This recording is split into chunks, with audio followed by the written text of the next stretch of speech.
This is going to be a walkthrough slash discussion of my final project for EdTech 531. This is the Boise State Minecraft server. This is my build, the Marshall Flint Labs.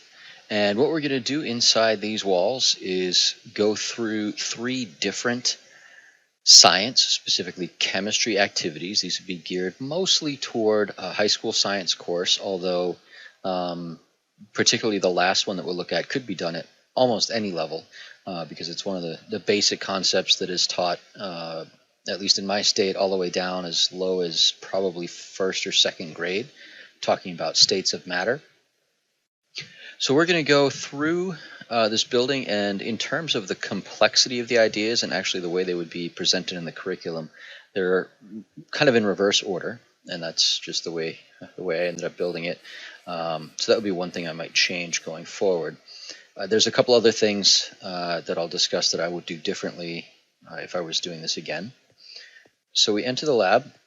Going to move on. Here's the next. We're going to go to the next level. Nothing to see here.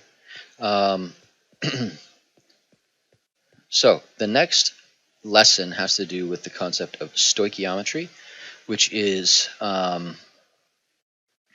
based on the law of conservation of mass as opposed to the law of conservation of energy. And the idea being that if we know the reaction, the formulas that go into reaction, atoms in a chemical reaction are rearranged but not created or destroyed. So the atoms that you start with are the exact same atoms that you end up with. They've just been rearranged and grouped together in different ways.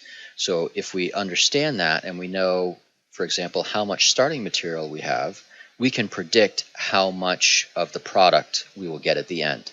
So it's similar to a cookie recipe where you're given a list of ingredients and the recipe says if you use these quantities exactly of these ingredients and follow the recipe, you'll get 4 dozen cookies. So that's the analogy I always use. But this is another way of presenting that information, and it would be it's more interactive and gives them just a different view of it. So the recipe or the reaction, the metaphorical reaction that we're going to do in this activity is we're going to build signs. So signs are crafted using 6 planks and a stick, and that produces 3 signs. So 6 planks plus 1 stick yields 3 signs would be sort of a verbal way of putting that reaction. Now, we're going to do this a little bit differently because I'm going to give them some kind of constraints so that it's not as simple as saying, well, 6 planks plus 1 stick yields 3 signs. So I'm going to start with wood, and the wood makes 4 planks, and then you need to use the planks to create the sticks. 2 planks make 4 sticks. You have to figure out how much wood would it take to make everything come out even, and then given the groupings that I'll talk about in the next area here, how would the reaction be written, or the crafting recipe be written in such a way that you have the same total amount of planks on both sides and the amount of signs. So here's how we do it. We come in here and we take, it says take 5 wood, so that's what I would do. I would step on the dispenser until it spits out 5 pieces of wood. Okay, and I'm just going to use all of this wood to make planks. And this would really be like a simple way of getting them into the concept of crafting as a reaction. So I take one. Actually, I'll just take one wood. Well, that makes 4 planks, so 1 wood yields 4 planks would be, and you've even got the arrow here in the crafting screen, which is similar to the arrow that we would use in a chemical equation. So 1 wood yields 4 planks. Okay, so then I would do that with all of the wood in this case. Okay, so now I've got 20 planks. And then here's the first sort of constraints. I'm going to say that the molecular formula of a plank is P4. So you have to use planks in groups of 4 when we do the crafting later on. So that's going to be important in terms of writing the equation. So then we go on to the next room. And we say, okay, it takes 2 planks to yield 4 sticks. So this is, again, another simple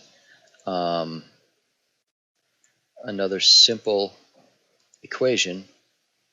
Oops. Okay, 2 planks yields 4 sticks. I'm just going to take 4. Okay, and then I'm going to take the other planks back. So again, 2 planks yields 4 sticks. And sticks are, we're going to make them what we call a monatomic element, meaning a stick just exists by itself. It's not grouped in 4 like the planks. Again, that's something that will be important when we write the equation in a minute. And then we're going to go to the final room here. We're going to say, okay, we're going to craft based with what we got. We've got 18 planks and 4 sticks. Okay, so how many signs can we make if the signs come in bundles of 3?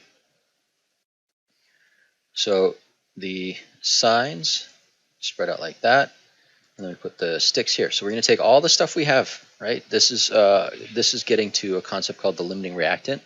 We're going to say, okay, based on the material we have and the ratios that we need in order to produce our final product here, which is the signs, which one of these resources will run out first? The planks and the stick would be called the reactants, and the signs would be called the product. So we get 3 signs for each reaction or each crafting cycle that we can go through. So we have 1, 2, 3. Okay, now we are out of planks, but we have a stick left over, which means that the planks limited the number of signs. We still have sticks, so we could still make signs based on the number of sticks we have, but the number of planks ran out. So the number of planks limited our ability to produce the signs. The planks in this case would be called the limiting reactants, and the stick we would call the excess reactant. There's 1 stick remaining when all of the planks have been used up, and the process produced 3 signs based on the amount that we have.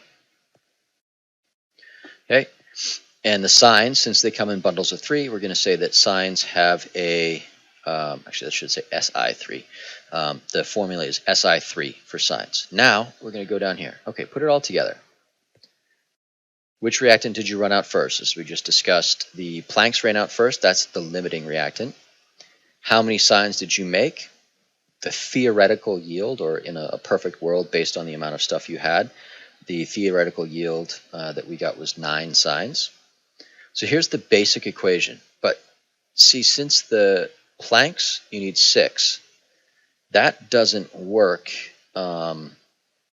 in terms of the crafting recipe. You need 6 planks, not 4. But if we group the planks in bundles of 4, we have to then find a common number.